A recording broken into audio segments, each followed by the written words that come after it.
বিয়েবাড়ি যাচ্ছিলাম একটা। টুকুস হওয়ার পরে এই প্রথমবার বিয়েবাড়ি যাচ্ছিলাম। কারণ আমরা ঠিক করেছিলাম যে ওর ১ বছর বয়স অবধি বাইরে কোথাও খাওয়া-দাওয়া করব না।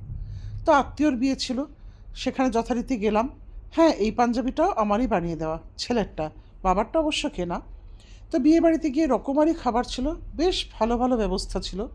কিন্তু জানেন, আমার ছেলেটা একটা কিচ্ছু খেলো না, শুধু জুসটুকু খেলো। এর বাইরে একটা জিনিস তাকে মুখে দেওয়াতেই পারলাম না। কী যে ঝামেলা! আর নিজেদেরও কীরকম খারাপ লাগছিল। বিয়েবাড়িতে সবাই আমাকে জিজ্ঞেস করছে, ছেলে খাচ্ছে না কেন, ছেলে খাচ্ছে না কেন, ও কি কিছু খেতে শেখেনি এখনো অবধি, তুমি কি ওকে কিছু খাওয়া শেখাওনি? তাদেরকে আর কি বোঝাবো যে ছেলেটা এখন শুধু খেলতেই ব্যস্ত। যাই হোক, পরে দেখা যাক কি হয়। ভালো থাকবেন, দেখা হবে পরের ভিডিওতে।